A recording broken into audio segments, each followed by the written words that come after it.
Olá, gente. Meu nome é Paloma Maria Carneiro de Araújo, sou mestranda em Clínica Odontológica aqui na Faculdade Paulo Picanso. E hoje eu vou dar uma aula sobre o aparelho de ultrassonografia, certo? A ultrassonografia, ela é um exame de imagem que vai utilizar ondas sonoras de alta frequência para gerar imagens bidimensionais em tempo real de estruturas internas do nosso corpo. A ultrassonografia, ela se baseia na emissão e na recepção de ondas sonoras, certo? O transdutor, que é o aparelho principal que vai fazer a emissão dessas ondas, ele emite ondas em alta frequência, né, de entre 2 a 16 mHz, que vão penetrar nos tecidos. Essas ondas, elas vão ser refletidas de maneiras diferentes, dependendo da densidade do tecido. E aí vão criar ecos que vão ser captados novamente pelo transdutor e convertidos nas imagens. A formação da imagem, ela acontece exatamente assim, certo? Nós temos o transdutor, que ele vai emitir ondas sonoras, tá? De alta frequência para os tecidos do corpo. Essas ondas sonoras, elas vão penetrar nos tecidos e vão interagir com as diferentes estruturas do corpo. Parte dessas ondas, ela vai ser absorvida pelos tecidos, né? E a outra parte, ela é refletida de volta ao transdutor. E essa reflexão, né, de ondas de volta ao transdutor vai depender da densidade e da composição dos tecidos, né? O transdutor, ele recebe os ecos, os ecos dessas ondas refletidas, e vai converter essas informações em sinais elétricos. Esses sinais elétricos, ele vai ser enviado para o equipamento, né, que vai interpretar a intensidade e o tempo de retorno dos ecos. E aí eles vão calcular essa profundidade através da composição e da profundidade desses tecidos. A partir de todos esses dados é que uma imagem vai ser formada em tons de cinza, tá? Então, o transdutor, ele emite essas ondas vão ter contato com o tecido, né? Parte dessas ondas vão ser absorvidas pelos tecidos do corpo. As ondas que não são absorvidas, elas vão retornar como formas de eco para o transdutor. O transdutor vai receber esses sinais elétricos e aí vai enviar para o equipamento e o equipamento é que vai interpretar esses sinais elétricos e transformando todos esses sinais em dados que vão emitir imagens em tons de cinza. Os tecidos moles e fluidos, eles vão permitir uma maior passagem de ondas, né, que vão aparecer mais escuros nos exames. Já os tecidos mais densos, como os ossos, os tecidos calcificados, eles vão refletir mais ondas e vão aparecer mais brancos. E o que são essas características mais escuras e mais brancas que aparecem na imagem? Nós vamos ter nossa primeira característica principal dos tecidos, que é a impedância acústica. Essa impedância acústica, ela é a capacidade desses tecidos de refletir as ondas sonoras, né? Ela cada tecido, né, cada músculo, cada osso, né, cada líquido presente no nosso corpo, ele vai ter diferentes impedâncias, né, que é a densidade, a elasticidade, e aí elas vão aparecer de maneira distinta nessa imagem ultrassonográfica. E aí, depois da impedância acústica, a gente vai ter as características de hiperecogênico e hiporecogênico.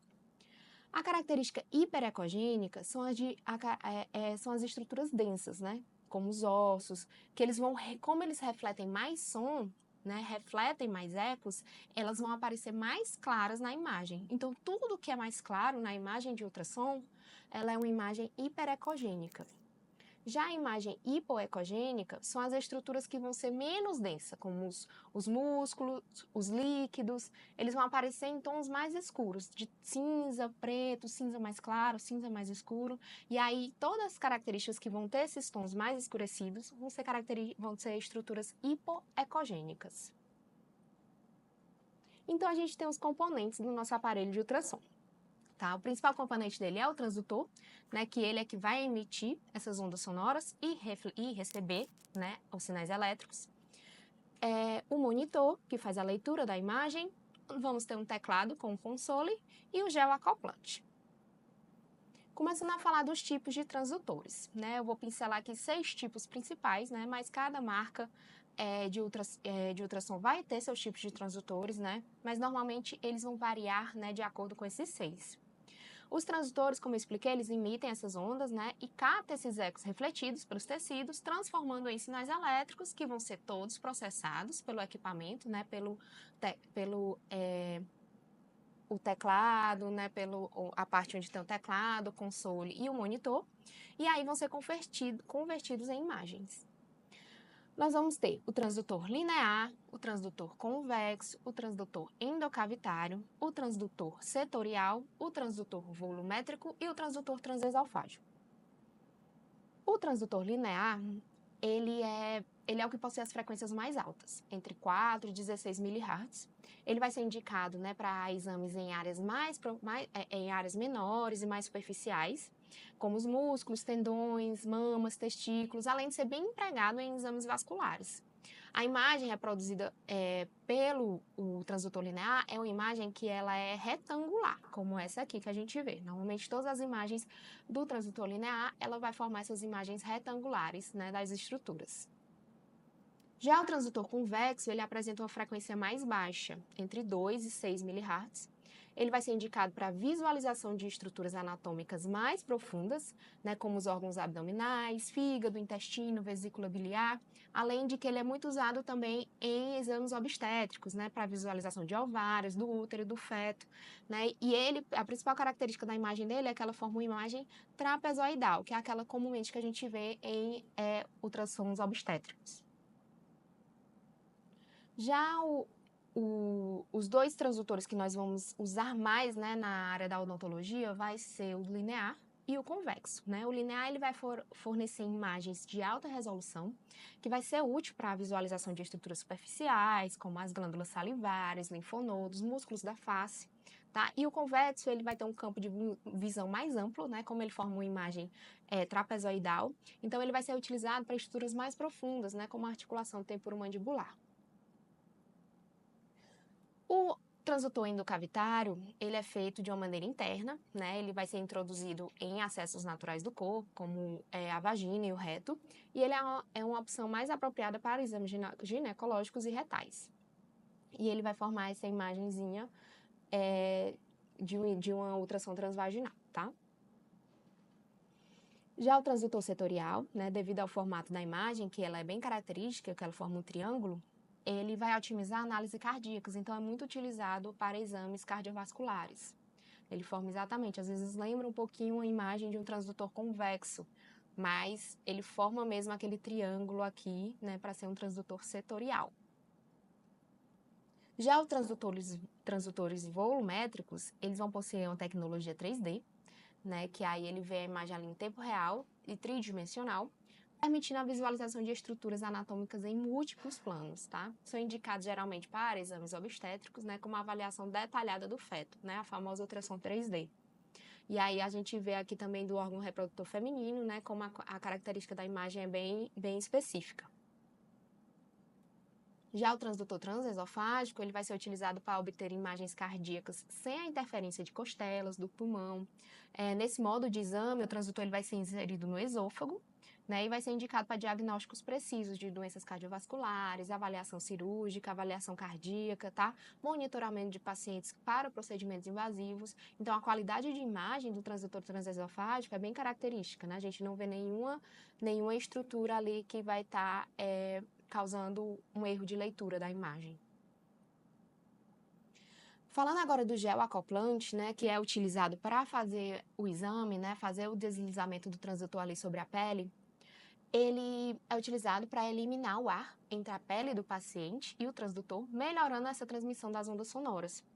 E os principais componentes que participam, né, da formação desse gel acoplante é a água purificada, que é um excelente meio de transmissão acústica, né, vai manter o gel hidrossolúvel, né, facilitando a remoção desse gel após o exame, né, sem ficar aquele aspecto grudento, pegajoso.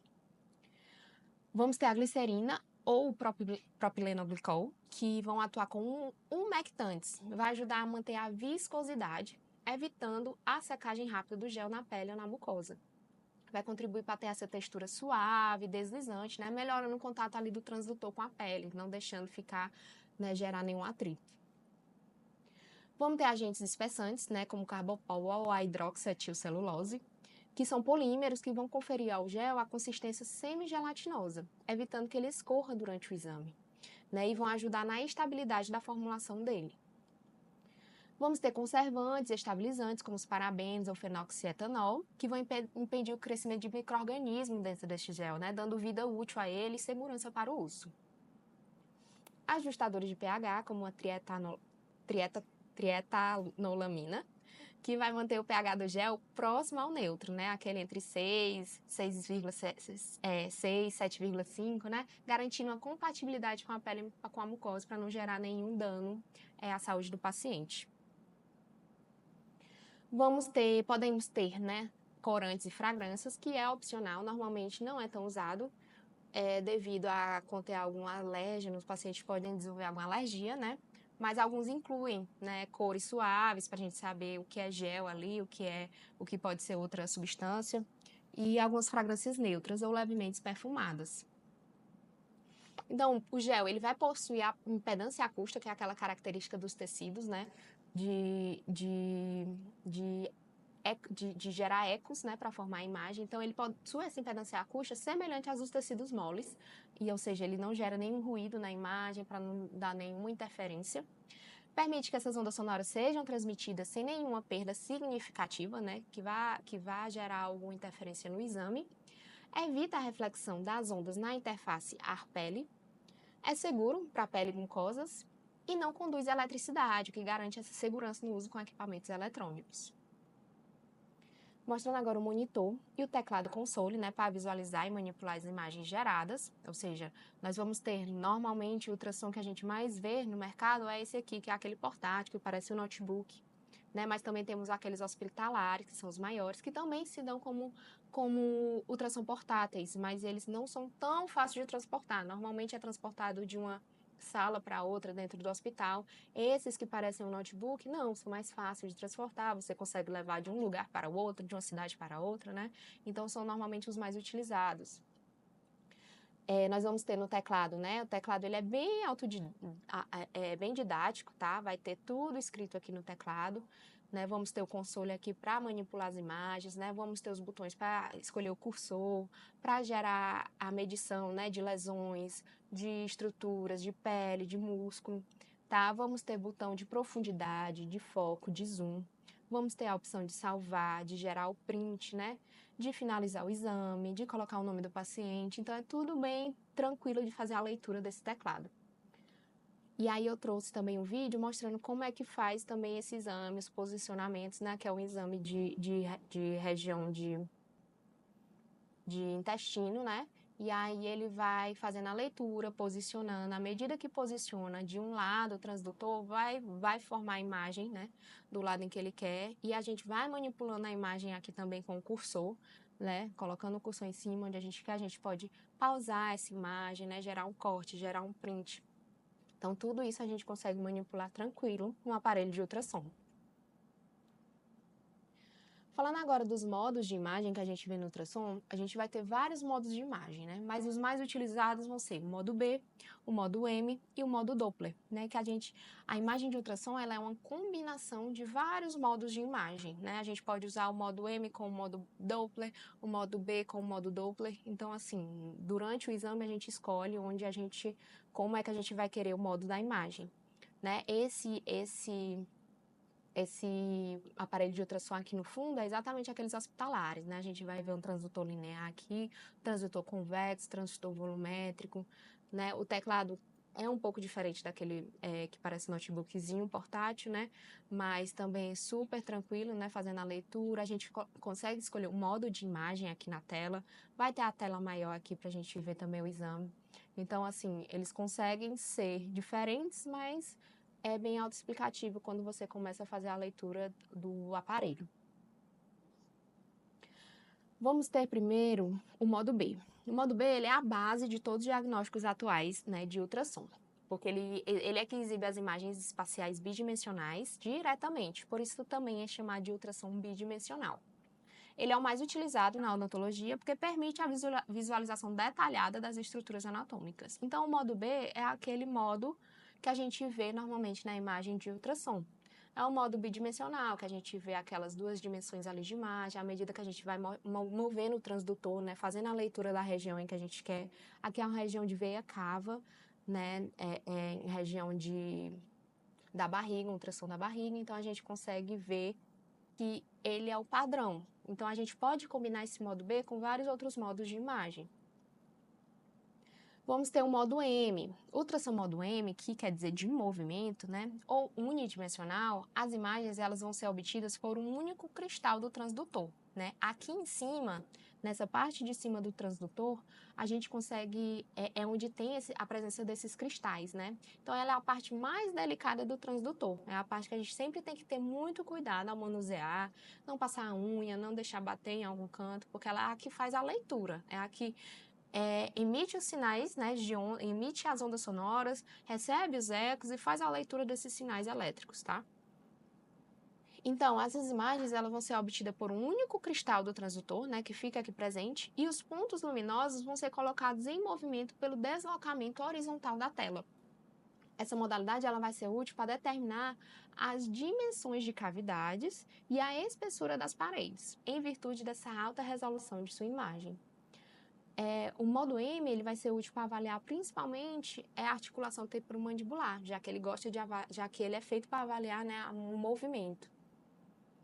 Aqui a gente vê exatamente, ele vai se mover aqui de uma forma unidimensional, né? Então, assim, é só em uma direção. E vai fazer exatamente essa leitura aqui de altos e baixos, vão ter a presença desses cristais aqui, para a gente ver como é que está se movimentando. Aqui é o ultrassom de um derrame pericárdico do coração, né? Então, ele está mostrando o movimento ali dos ventrículos, do septo ventricular, do coração, e que esses movimentos podem estar normais ou anormais, né? Dependendo da leitura do examinador. E vamos ter o modo Doppler, né, que é o modo D, que é o ultrassom. Ultrassom com Doppler ele é um exame de imagem que vai combinar o ultrassom, né, aquele às vezes ultrassom do modo B ou do modo M, com a tecnologia Doppler para avaliar o fluxo sanguíneo em áreas e órgãos do corpo. Quando o sinal do fluxo sanguíneo é observado, ele exibe parcialmente vermelho ou azul. Então, gente, quando a gente faz essa leitura do modo Doppler, vai mostrar imagens em vermelho e azul, tá? Então, o vermelho mais claro, ele gera um fluxo mais rápido, tá? Que é esse tom aqui já de amarelo, quase laranja. O vermelho mais escuro é um fluxo mais lento, tá? Isso em quê? Em direção a quê? O vermelho está indo em direção ao transdutor, né? Enquanto a gente movimenta aquele transdutor, é o fluxo que está indo em direção ao transdutor. Então, ele vai ser no tom de vermelho. O tom de azul vai ser em direção oposta, ou seja, ele está indo em direção oposta ao transdutor. Então, à medida que o transdutor se move, esses tons eles vão mudando também, né? Porque o fluxo vai mudando. O fluxo do transdutor pode ir, o sangue vai em direção ao transdutor, ele vai estar naqueles tons de vermelho. O fluxo está indo em direção oposta ao transdutor, está indo no tons de azul, tá? E sempre lembrar que os tons de azul mais escuro são onde o fluxo é mais lento, o fluxo de sangue está mais devagar, e os de vermelho, o fluxo também é mais lento, vermelho mais escuro, o fluxo é mais lento. Já quando a gente tem um tom de azul mais clarinho, é um fluxo mais rápido, e de vermelhos mais claros para tom alaranjado ou amarelo, é um fluxo mais rápido em direção ao transdutor, né? Então, o modo Doppler ele não vai fornecer apenas informações morfológicas de imagens bidimensionais, mas também informações hemodinâmicas, tanto das regiões de vascularização como de lesão. Então, é um modo que a gente está sempre ali fazendo uso para ter diagnósticos precisos. O modo Doppler ele vai ser utilizado para a avaliação da vascularização de lesões e da face. Então, as aplicações da ultrassonografia na odontologia. A ultrassonografia ela é uma ferramenta valiosa para o diagnóstico de diversas patologias, né, bucais, como cistos, tumores, abscessos. E é utilizada também para avaliar a espessura dos tecidos da face, identificar nervos, vasos sanguíneos, auxiliar no planejamento, no diagnóstico, no tratamento, né, como cirurgias de implantes dentários, cirurgias orais e na harmonização orofacial. A gente vai ter com o uso do ultrassom avaliação dos tecidos da face, diagnóstico de lesões, guia para procedimentos cirúrgicos, acompanhamento de tratamento e planejamento desses tratamentos. Aqui eu trouxe também 3 artigos que mostram o uso desse ultrassom na odontologia, tá? Aqui esse artigo ele trouxe o uso do ultrassom guiando a inserção de fios de sustentação na face, né? E como o ultrassom ajudou no diagnóstico da presença desses fios na glândula parótida do paciente, né? Ao introduzir esses fios, né, muitos pacientes geraram dor pós-procedimento e com o uso do ultrassom conseguiram diagnosticar a presença desses fios dentro dessa glândula, tá? E aqui ele mostra exatamente a posição aqui do transdutor linear na glândula parótida do paciente e aqui no exame a presença, né, do fio aqui inserido na glândula, né? Esse paciente provavelmente sentiu algum incômodo, alguma dor e aí ao fazer esse levantamento é muito mais comum. Então, como é importante a gente estar fazendo o uso desse exame antes de procedimentos para saber em que altura está a glândula parótida desse paciente, né? Se ela é maior, se ela é menor, se ela é mais espessa, para poder não ter esse pós-operatório, né, que o paciente tem alguma sensibilidade. Aqui também o uso do ultrassom no diagnóstico da obstrução do ducto da glândula parótida, né, não causada por cialólitos, né? Às vezes a gente tem a presença desses cialólitos nas nossas glândulas e aí o ultrassom ele ajuda nesse diagnóstico e muitas vezes não são só os cialólitos que causam essa obstrução do ducto, né? Pode ser outras patologias e o ultrassom foi usado exatamente para ajudar nesse diagnóstico desses outros tipos de patologias. E aí ele mostra exatamente aqui uma glândula parótida, né? E aqui a obstrução do ducto, como ele teve um alargamento aqui e que não tem presença de nenhum cialólito nessa glândula, nesse ducto. Então, assim, o que foi causado, né, essa obstrução e como o ultrassom ajudou nesse diagnóstico. Nesse outro artigo, foi o uso do ultrassom no modo Doppler, né, para avaliar a variação de curso e de profundidade da artéria facial, né, como ela é importante, principalmente na harmonização orofacial, na inserção de preenchedores labiais, né, na presença dos ramos da artéria facial, a gente precisa saber, porque ele mostra exatamente que a nossa artéria facial, que é esse desenho aqui que aparece nas imagens, ela tem uma grande variação de altura, de profundidade, de presença dentro do músculo, né? Perto da pele, se está perto do osso, se está perto dos dentes. Então, o ultrassom, né, e principalmente no modo Doppler, ele vai trazer esse diagnóstico da presença e das alterações de curso e de variação de profundidade dessa artéria. E aqui foram as minhas referências que eu utilizei nessa aula. Espero que vocês gostem, né? E aproveitem muito para estudar. Obrigada!